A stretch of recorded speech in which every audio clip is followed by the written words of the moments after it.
No, I just something nice behind us. So it doesn't look like We're in a bunker. Bunker, yeah. Testing, 1, 2, 3. Okay, say something.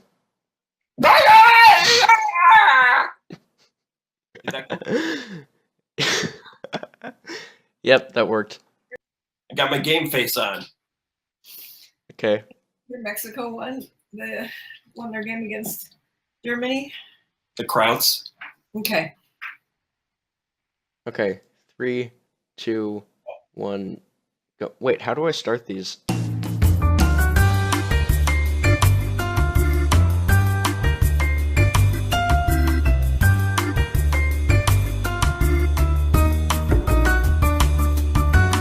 Hi, this is Graham the Stickman interviewing Rick and Rose from Poster Children.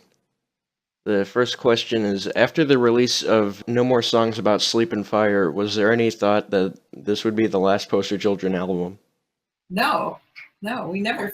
Yeah, actually, I think we thought, oddly enough, we thought even with a baby, we would be able to go on tour and make records. We were pretty convinced that it would be nothing different. And I remember before Rose had the baby, we were at Parasol.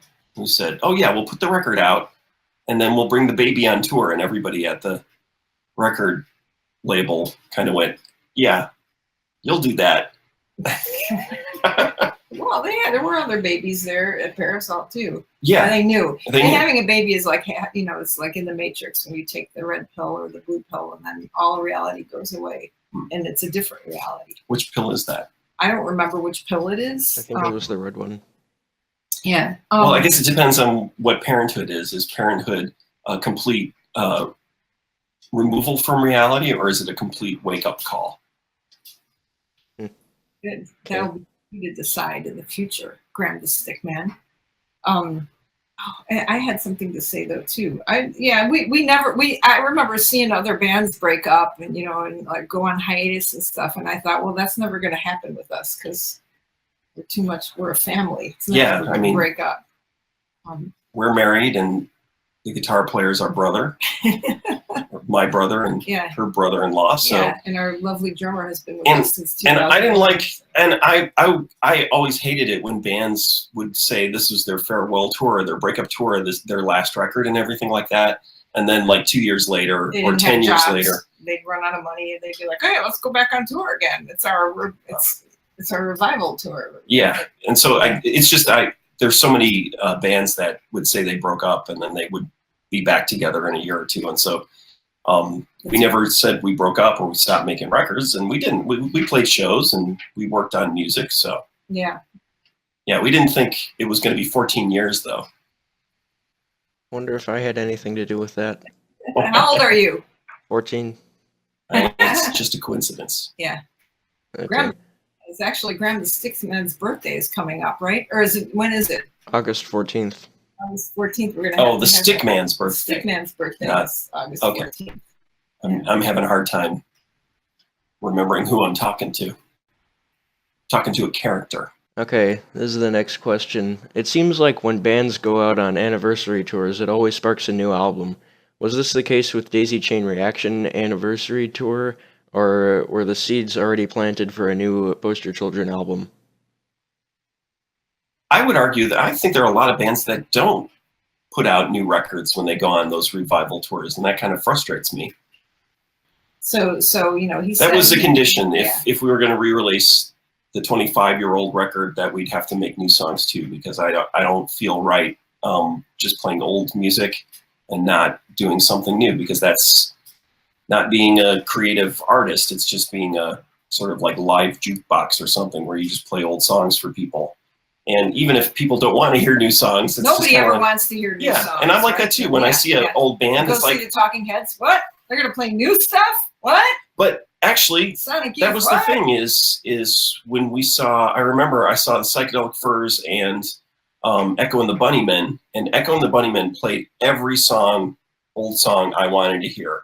And Psychedelic Furs did not play a lot of old songs, but I enjoyed Psychedelic Furs much more They were than really Echo and the Bunnymen, which yeah. was a revelation to me, where it was like, okay, it's not just about hearing the old songs. It's also about whether or not you can play live still or look like you're having fun. In fact, the Psychedelic Furs looked like they were having a lot more fun than they did in the 80s, right? So the that was band part that of we it. enjoyed, yeah, they were like older than us, and they were playing, and we were like, wow, they look so happy. Oh God, I had something to say too. This new record is better than a lot of the other ones too. I love this record. We've become much better songwriters since we've had you. That's what bands always say, though. They always like the new record. So yeah, but I've never said that until now. That's right. Rose, like Rose typically says, "I hate everything. I hate this. Oh, this new song, I hate it." So yeah. So there are quite a few songs on this record that I really, really like. So either that's a good thing or a bad thing. So I guess if we it's a good thing. It's good for me to like. If people like all our old records, Rose hated those, every song, and now she likes all the songs on the new records. So that means that not everybody maybe it's not good. No, not everybody likes their old records either. That's true. Yeah. All right. Are you playing a game while you're recording this? Now? That dripped into his nose and he sneezed. Oh, I've got coffee in my head. What punk rock's all about. For some reason, about 14 years ago, I started drinking coffee. Yeah. What's your next question? Hippie Hills pretty much chronicles my childhood. Can you tell me the story of your Stingray? I had a sweet metallic blue one. What the hell? Like an actual Stingray? What? It's a bike. It's a classic Schwinn bicycle with a banana seat. That's what a Stingray is. So I had a blue one too, so that's interesting. Troy had a blue one. I had a blue one too. I think Troy's younger, so mine was older and cooler than his.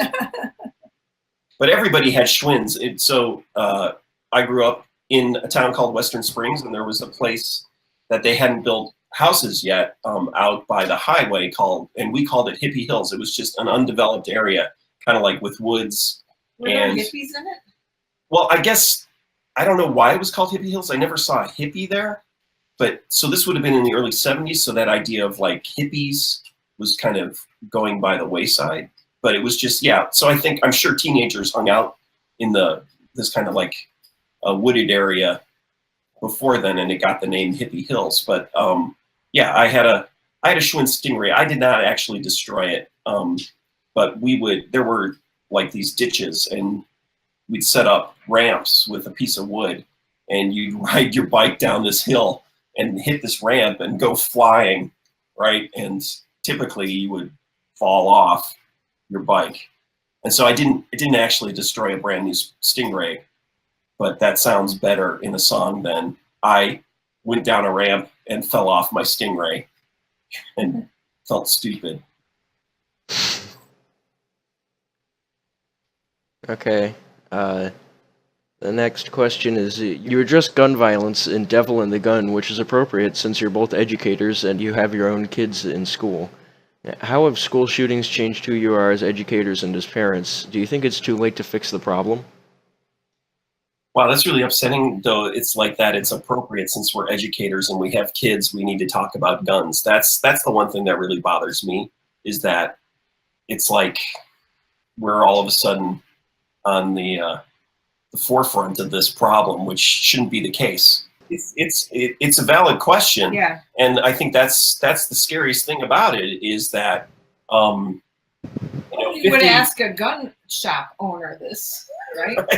Right. Yeah. 50 years ago, teachers and kids, we wouldn't be talking about guns, right? You'd be talking about a war or something. And now, when somebody's a teacher and a parent or a parent, they're asked about guns, and that to me is the most disturbing thing. And so that's the change. How are you gonna solve this problem? Kids are bringing guns to your school. You're obviously not doing your job because kids are wanting to shoot other kids under your purview. Do you think you should get a gun to stop gun violence? Given guns, we've been issued guns through the grand bargain. So Rose likes to joke about it. I'm not happy with that. Yeah, I have no patience with this. But as teachers, do you think you should be issued guns to stop the gun violence in the? What do you think? Well, no, but No. I would say let's answer his question. Knowing you, I really don't think you should have a gun. Yeah, yeah. Knowing you, is that what he said? Yeah. Right. Yeah. I agree. Yeah, no, I don't think teachers should have guns. It's not their job. And so I think there's been an abdication of responsibility in our society. And so, not to dismiss police shootings either, but it seems like we're no longer taking responsibility as individuals, right? Or as citizens in this country. And we're saying anybody can have a gun. Who cares what the results are? And so then the end result is that police officers and teachers are stuck in these insane situations involving guns. And that's wrong. And it's not because the teachers have been doing something wrong, right? It's not that the teaching has been bad. It's not that the kids are doing something wrong. It's that we've decided as a society that guns are more important than safety and basic human decency and morality, right? That's the problem. And so, no, I don't think teachers should have guns. That's ridiculous. That's crazy talk. That's continuing on a path of trying to solve a problem that's really easy to solve, which is you stop selling so many guns. You stop making them as easy to get as a bottle of water. What do you say to the people, though? You know, so I'm on Facebook with my my token Republican friend who, you know, is making I love having the token Republican friend because he, you know, everybody else is all preaching to the choir, and then all of a sudden he'll be like, well, what about Jesus? Or, you know, he'll be like, well, he'll say something so obtuse and so right wing that I'll be like, how could you even think of that? So what I say to you is, what do you say to the people who say, but her emails and but freedom of, like, I have the right to bear arms. Why are you going to take my gun away from me? I need the freedom to have my gun. Just like I need the freedom to have an abortion, or just like I need the freedom to whatever. We have freedom of speech, but you can't yell fire in a crowded theater, right? There's limits to every freedom. And honestly, but it's a slippery slope. Freedom to buy guns without any restriction. I'm not talking about getting rid of guns. I'm talking about just making it hard to do, like just as hard, at least as hard as getting a driver's license, right? Or voting, right? Yeah, at least make it that hard. That's not a restriction of rights. It is a restriction of rights if you're an absolutist, but it's not a restriction of rights. It's just an acknowledgement that this is a dangerous thing. Toughen the gun control laws. Yeah. So we don't have to like teach the Common Core and protect our students from the other students shooting them. Yeah. It's a simple problem with a simple solution that's been convoluted by people who are willing to sacrifice children's lives, other people's lives, in order to maintain an arsenal of guns and ease of purchasing guns. And you should also talk about, it's not like everybody has guns. There's like a small amount, small segment of the population that owns like all the guns, just like a small segment. I would even argue that a lot of those people who own the guns have no problems with increased restrictions. It's just a very specific lobbyist group, which is the NRA, which turned from a gun safety organization into a crazy lobbyist group for gun manufacturers in order to make it easier to buy guns and to turn it into some kind of First Amendment. They're going to take away all our Second Amendment rights, but also First Amendment rights. Oh, this is a slippery slope kind of thing. And that's what's going on. It's nothing to do with basic decency. And it's a small minority. It's the same problem we're having everywhere,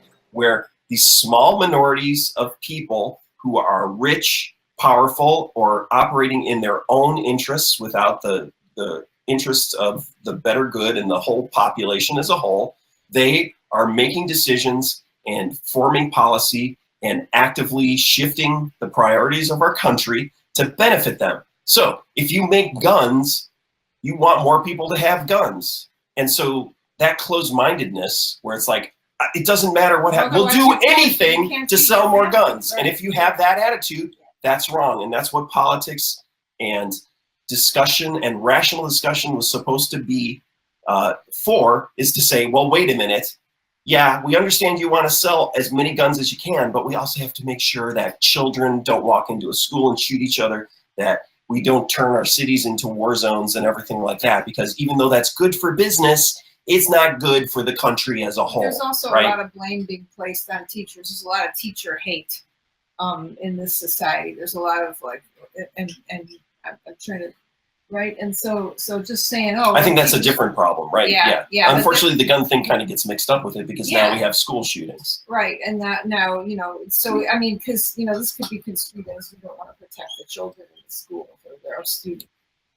I do. I want to do it in a way that's more logical and historical, which is you make schools safe places. You make towns and cities and communities safe places. You don't make them places where everyone has a gun and has to defend themselves and be armed in order to be safe. That's not how you make a safe community. But Switzerland. That's crazy. I don't.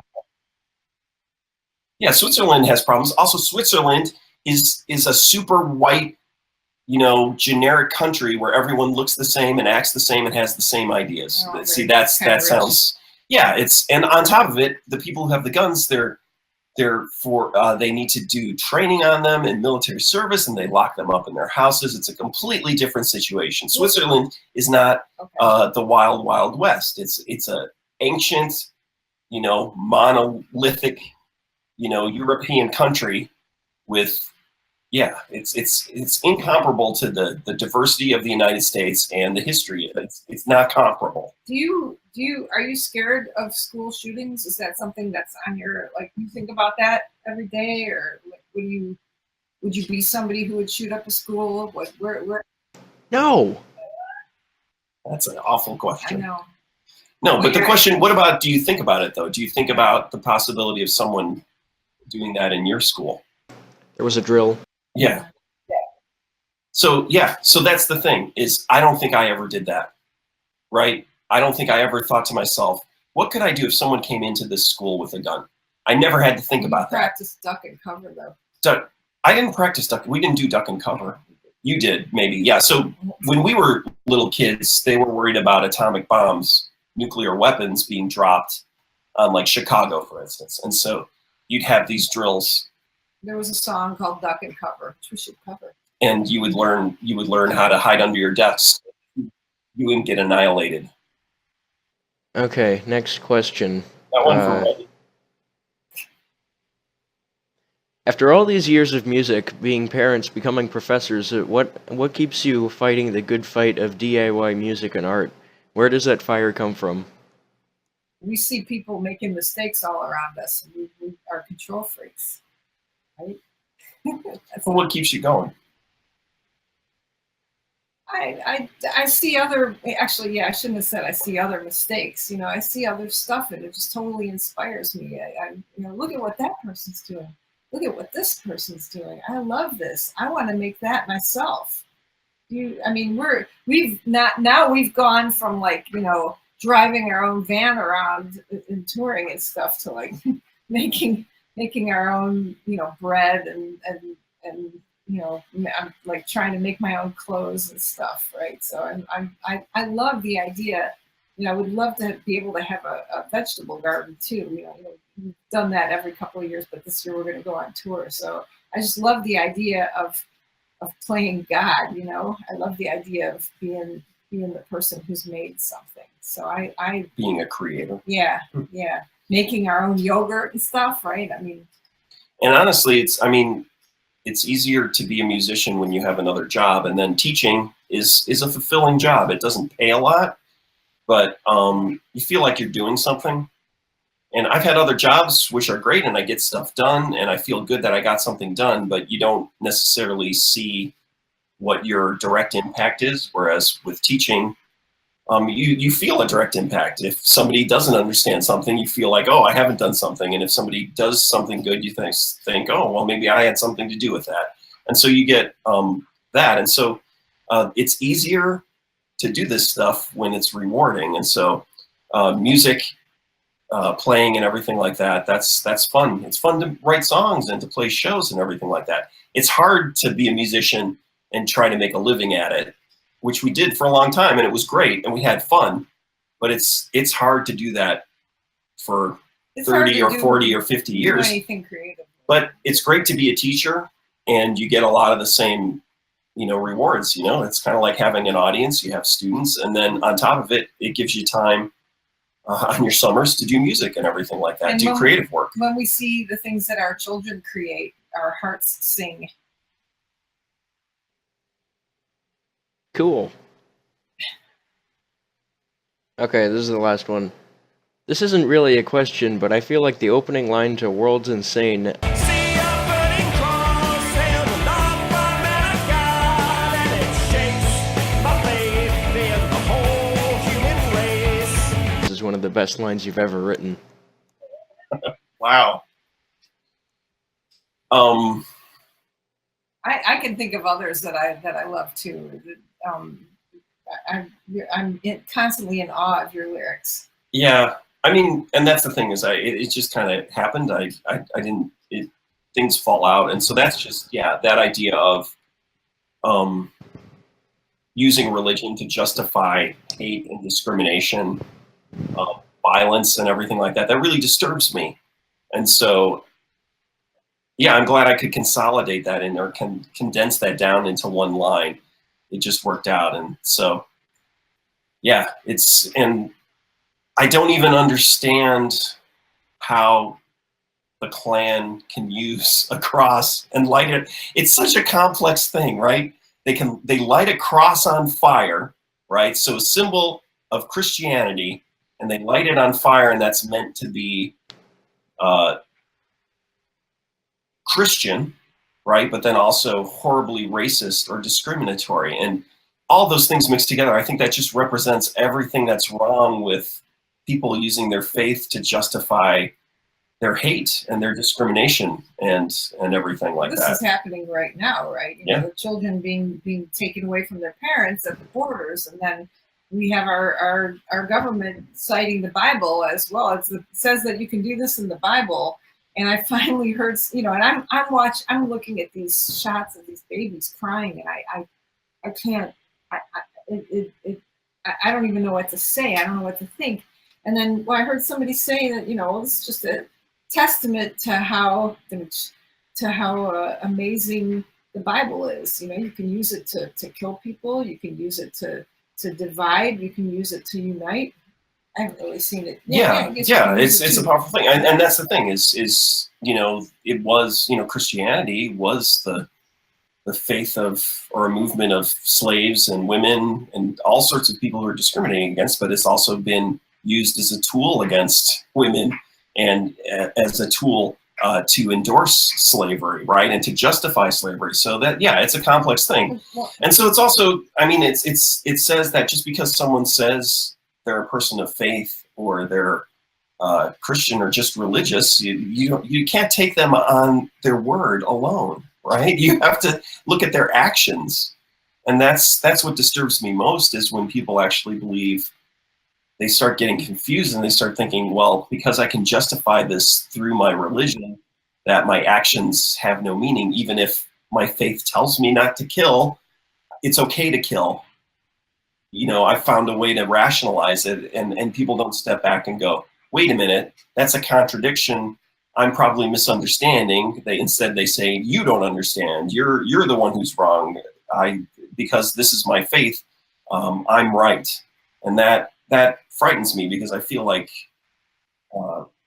your faith, your religion, your whatever spirituality you have is supposed to be towards the common good. It's not for justifying individual flaws or incorrect worldviews. Well, you draw a line somewhere, though. Christians draw a line between the common good. Like I used to say, well, you're not. If it says, and Jews too, it says in the Bible, "Thou shalt not kill." How are people eating animals then? And you say, well, that's not. That's there's a line. There's an interpretation for everything. Right. Right. So, But I think we're in an extreme time. I think some people are using their faith to justify very extreme ideas, and that's always disturbing. But it's something that we teach it's something that we teach in college, that the more abstract ideas can be very powerful. The more abstract a dialogue or a presentation is, the more powerful it can be, because people can mold it and turn it into something that they can use against Yeah, other well, people. you want to abstract things so they communicate universally, but you don't want to abstract them to the point that people lose all kind of perspective on how to treat each other, I guess, properly. Got any last minute questions for us, Graham the Stickman? Graham questions? No. No, you should think of something, though. Think of something. Give us one question. It's okay. No, let him think. He's brilliant. Should be able to come up with Is he? something. No, not that is he brilliant. Is he thinking, or is he Oh no, I was playing Dying Light. like? Yeah, Yeah, that's what I can't was you? saying. I mean, can you want to come up with something, because you're the only person who's interviewing us that came out of us.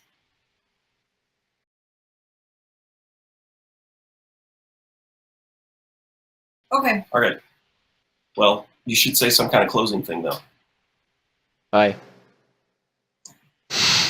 Thanks, Troy and Michael, for giving me the opportunity to do this interview. And thank you for doing the interview. You're welcome. Yeah. It was great talking to you. Take care. Stay sticky. Yeah, actually, stay sticky, Graham the Stickman. You are a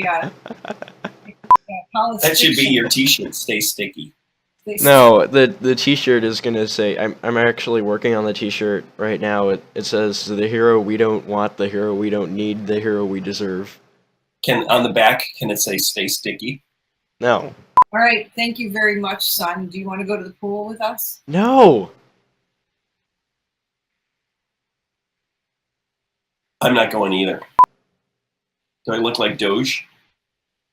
Yeah. Outtakes. Interview outtakes.